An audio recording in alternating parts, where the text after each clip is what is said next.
শ্বশুর ফাদার, আপনি বিয়ে করেছেন?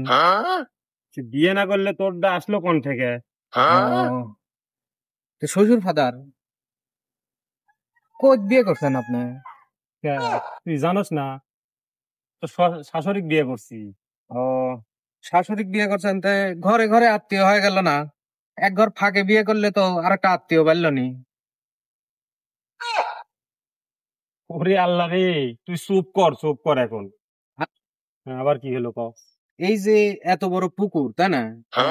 এই যে এত বড় পুকুর, এই পুকুরটা কাটিছিল কিডা? কে তোর বাপে কাটিছে, তোর বাপে। ও, আমার আব্বা কাটিছিল। হয় তে মাটি ফেলিছিল কনে? এই তোর জামাইলে তো পাগল হয়ে যাবো রে এখন। আমি খাইছি। দাঁতে কিস কিস করেনি? তোর দাঁত আমি বাইরে ভাঙ্গি দিব। দাঁত বাড়ি ভাঙে দিলে শ্বশুর বাড়ি আমি গোস্ত খাবো নি কি করি? ওরে আল্লাহ রে, এই তোর জামাইলে আমি কি করবো? আমি তো মরলাম। শ্বশুর ফাদার, আপনি কি হাসতেছেন? না না, আমি কাটতেছি। শ্বশুর ফাদার, আমি তো মনে করছি আপনি হাসতেছেন। ও খোদা মোর রে, এই তোর জামাইয়ের কাছে মেয়ে বিয়ে দিয়ে আমি ছাই খাইছি, একবারে ছাই। এই খাতে গেলেন কে আপনি? আমার কলি তো আমি 2 বছর চাইল পাঠাই দিতাম। তোর জামাই কাছে মারিয়ে দিব একবারে। আমারই কি দোষ? আপনার মেয়ে যে খালি আমার কাছে টাকা চায়। আমার মেয়ে তোমার কাছে কয় টাকা আছে? তুমি কয় টাকা দাও? আজ 1000, কাল 2000, পরশু 10,000। আমার মেয়ে এত টাকা করে এটা কি তুমি জানো না? আমি কি টাকা কোনোদিন দিয়েছি নাকি যে জানবো কি করে?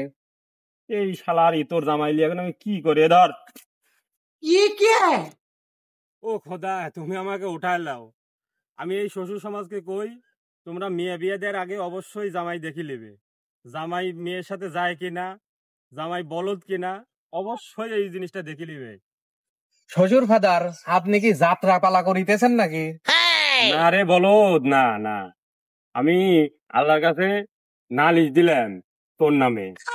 ও, নালিশ দেন আর যাই দেন, আমি কিন্তু ওই সালিশ টালিশে যাবে পারবো না নি, আমার মেলা কাম আছে।